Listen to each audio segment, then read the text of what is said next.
Hello, everyone. This is Cass from Alchemy Comics, and I'm here to bring you another installment of What Ifs, where I take characters from the Mad Alchemy universe and I put them in other universes to see how they hold up as characters and on a narrative level.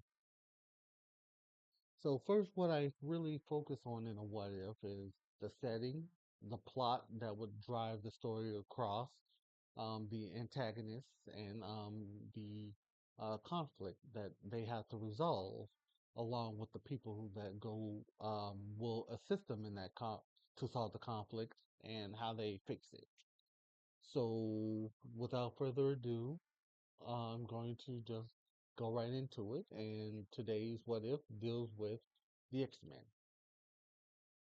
So for what the X-Men generally do is they are a team of mutants that try to liberate and save their type kind from, dangerous foes and people who would want to entrap them. So what the story today will bring is the Westbrooks will go where the X-Men are and they will try to figure out how to, regulate things and, fix things on a level where they are hearing a lot of alchemic type activity is occurring. So the story starts with in New York. They come in New York and they're starting to, see a pattern with New York. So now New York is becoming one of their hotspots, like Gotham City, on what they can see in alchemic activity or alchemic adjacent activity. So what they generally do is they first go into the police station and they meet the local police officers. They do must show them the credentials and show what they're there for and how they plan to help or help solve certain problems with certain crimes in the area. They talk with the captain, because people in this side of the Marvel Universe are a little less tolerant and they know exactly what it's talking about. He's a little short, but he understands and he knows like fixing this is the best thing to do. So they, interview him, get his mindset and things like that. And he gives them two names. He gives them Dr. Bolivar Trask and he gives them Dr. Charles Xavier. He says, you pick one, it is what it is. The city's going nuts. It's going to heck in a handbag. Let's just figure this out and we'll go whatever you guys do. Joseph triggered by, not triggered, but kind of catching the attention of one of the names, Dr. Bolivar Trask. He's like, wait a minute, doesn't he usually get contracted by the military? Why would he help a local city regulate crime? The officer's grinning. It's like, hey man, I'm with you, but some things just gotta be kept in check. If you talk to him, see how he feels. He gives them the names. He says, go and do what you got to do. So they leave. Noticing Joseph's cue, they all look at him and it's like, so you know about this Bolivar Trask guy? It's like, and he's like, yeah, he's kind of a contractor for the military. He served and helped arm certain task force that dealt with bioweapons and people who are known to be mutants that deal in terroristic activity. They look at him like interesting. So they're driving along and they make it to his compound or his the military base that he's held at. They see the military officers running around and things like that. It's a general military base until they reach a building where they see two giant robots standing outside of the building and they look down and they scan for them. Everyone's generally fine. Joseph's getting scanned as a human. Um, Michael's getting scanned as a human, noticing certain augmentations on him. He's still human. Noticing Rowan, he's considered like a mutate, but still human. But then they focus on Lauren, who is giving off mutant energy or mutant vibe. So they look at each other and they stand forward and they just look for, get ready to be armed, and they put a threat level on her. They go into the building. They see Bolivar Trask's assistant, and they go into the room where Oliver Trask does his research and things like that, where they see all of his things that he's working with, and they look at a big chair at the end of one of his labs, and they see the Master Mold, but they don't know who that is quite yet, and they're just going with the flow and some.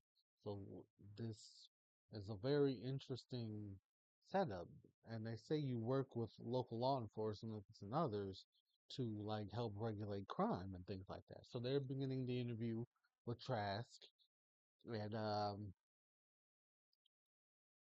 he gives his spiel. He's like, well, yeah, we utilize the Sentinels for, riot control and things like that. And, you know, we deal with certain entities or types that need a little bit more controlling than others.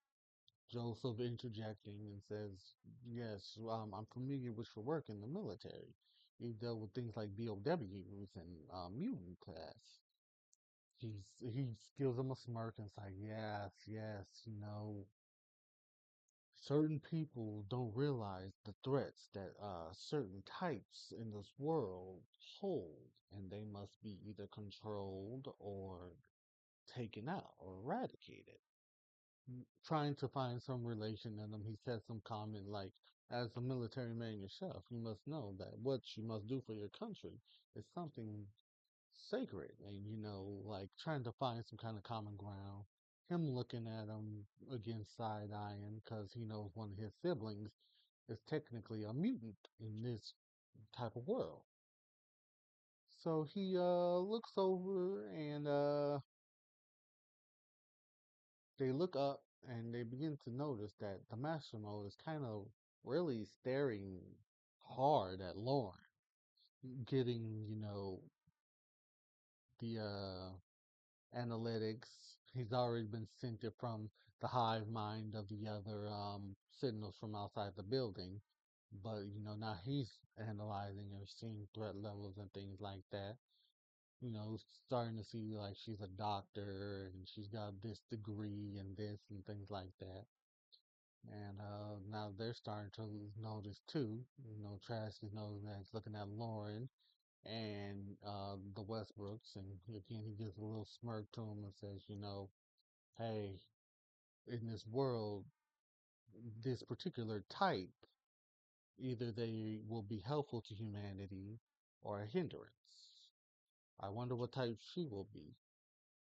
Something like ominous like that, and it gets Joseph's attention, and Michael kind of nudges him to calm down, and Michael looking at him, and he says, "Yeah, that's kind of true. But thank you again, help for your help. I think we're going to close our interview here and go on about our day." And he's like, "Of course, of course." And, they begin to ease out the building and out the door, and he's looking at him. Master Bo's now kind of tracking Lauren, and they begin to leave, and they're very shocked and kind of scared. But they go on and they go to the car and they begin to realize that was intense, and we probably will not be doing business with this person. And it's like they're all in agreement that's a good idea. So as they going on, they continue their investigation by going to the other side of New York and heading to the Xavier Institute. Being notifying and knowing that they're there, they buzz them in. As they're riding in, they begin to see a lot of kids running around and doing interesting things, like some stretching their arms and some utilizing like elements and things like that. They're very, in awe of what's going on. Met with the mutant liaison, who at this time is Storm. You'll know her as Storm. They look at her, this very beautiful African woman with gray hair. She shows them around. She's pointing this way, this and that, and they're like, "Thank you," and the boys, they're looking at her like, "Huh, she's kind of good looking," and stuff like that, and you know, Laura's just looking at him like, "You do stupid." So they go in. They're in the school now, and they're seeing more of the amazing things that the kids do. They're seeing certain teachers interact. Some of the teachers being, certain mutants and things like that. So in this story, I'm going to cover about a large number of them. So the main ones I'm covering in this story are Wolverine, Cyclops, Storm, Jean, Beast, Gambit, Rogue, Nightcrawler, Iceman, Colossus, Professor X, and Kitty Pryde. That's going to be my mainline X-Men for this particular story. But they go in, they're seeing everybody again. Rowan kind of bumps into a certain little guy, and he's like, "Watch where you're going, bub." And that's, you can guess who that is. They, Rowan and Joseph kind of look at each other, and they just, keep walking. And as they hit the office, you see a guy standing with two other teachers, who are Jean and Cyclops, and he says hello, and he turns around in his wheelchair and he's like, "Hello, how may I help you?" So I'm gonna end part one of this with you guys today, and we're going to cover part two at a later date. I'm going to probably do Ninja Turtles part two next week. But thank you guys for following me. Once again, if you like where this is kind of going and what I'm doing with it, let me know. Give me a like, a comment, or just any interaction. I just want to know what people's mindsets are. So thank you guys. You have a good day.